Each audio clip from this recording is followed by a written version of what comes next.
তো গাইস টানা 1 ঘন্টা সাইকেল চালার পর কি বলবো, আজকেও দিন খারাপ। আমার সাইকেল হয়ে গেল লিক।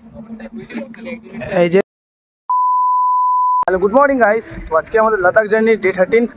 আর কালকে রাত্রে আমরা ছিলাম এক বিলাপুর নামে গ্রামে। তো ওখান থেকে আজকে সকাল সকাল বেরিয়ে গেছি, কারণ কি আমরা খুবই পিছিয়ে আছি। আর দিল্লি এখান থেকে 422 কিলোমিটার। তো আমরা ভাবছি যে 14 দিনে আমরা দিল্লি পৌঁছে যাবো। তো আজকে 13 দিন হয়ে গেছে, এখন আমরা দিল্লি কাছাকাছিও যাইনি। তো তার জন্য আজকে পুরো সকাল সকাল বানিয়েছি, এখন বাজে 6টা। আর কালকে রাতে আমাদের হোটেল খুঁজতে খুবই লেট হয়ে গেছে। মানে আমরা ছিলাম গঙ্গা এক্সপ্রেসে, তার কারণে আমরা মানে ঠিক করে থাকার জায়গা পাইনি। তো আমাদের কালকে জায়গা খুঁজতে খুঁজতে প্রায় 8টা বেজে গেছে। তো সেটা আমরা লং ভিডিও বলে দিছি। তো সকাল সকাল আমরা বের হয়ে গেছি। আজকে টার্গেট আমাদের অনেক, কত টার্গেট বলবো না, সেদিনই টার্গেট ঠিক করি, সেদিনই আমাদের কিছু না কিছু হয়ে যায়।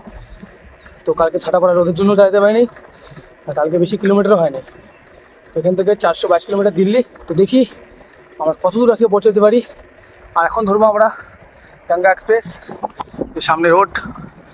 এখন এই সামনে টার্নিং নিয়েই চলে যাবো গঙ্গা এক্সপ্রেস। তো আমরা কিন্তু গঙ্গা এক্সপ্রেস ধরে নিয়েছি।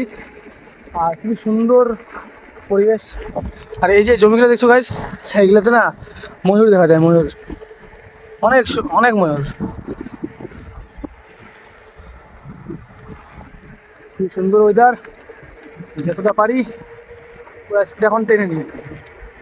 কারণ কি একবার যদি রোদ উঠে যায় তাহলে অবস্থা পুরা টায়ার্ড, মানে অবস্থা একদম শেষ।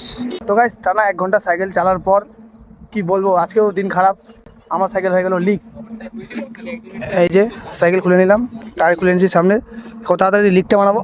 আমরা আজকে ভালোই স্পিডে যাচ্ছিলাম, ওয়েদার এখন ভালো আছে, বেশি রোদ্দুর উঠে নেই। পার আবার 25 কিলোমিটার যাচ্ছিলাম। তো হঠাৎ করে আমার সাইকেলও লিক হয়ে গেল। আর পিছনে আমরা দুজন আছে। তো তাড়াতাড়ি লিকটা বানাই, লিকটা সারিয়ে আবার দিয়ে দিয়ে আমাদের জার্নি করতে পারবো না, কারণ কি আজকে জার্নি অনেক দূর। তো আমাদের লিক ছাড়া কমপ্লিট। কিন্তু মনের মধ্যে তো কিন্তু থাকলেও লিকটা ঠিক মতো হয়েছে কিনা সেটা বলতে পারলাম না, কারণ কি হালকা হালকা হাওয়া কমছে। আর কি আমার এই টিউটা যে আছে না পিছলা। তো গাই সকাল থেকে 50 কিলোমিটার রাইড করার পর ফাইনালি আমার বাইক গেলাম এক্সিট। আমরা যাচ্ছি নিচের দিকে। এই যে কোনো এক ধাবা খুঁজে এখন পুরো হাইট লাগবে, কারণ কি পুরো জোরে লাগছে খিদা। এখন এমন খাওয়ান দিব, খাইয়ে দিয়ে একটু রেস্ট করে মারবো পুরো টান। অবস্থা তো ভালোই আছে, লিকটা চলছে, ধাবা দেখে এখন খাইতে লাগবে। চলো, তো আমরা কিন্তু ধাবা পাই গেছি। তো আমরা কিন্তু 50 কিলোমিটার সাইকেল চালার পর ধাবা পাই গেছি। এইসব সাইকেল টাইকেল লাগিয়ে দিয়েছি এখানে স্ট্যান্ডে। তখন দেখি কী খাওয়া যায়, খাই দিয়ে দিব। 1 ঘন্টা রেস্ট করার পর দিয়ে দেবো জার্নির পথে রওনা। বাকি আপডেট তোমাদের দিয়ে দেবো বিকালে।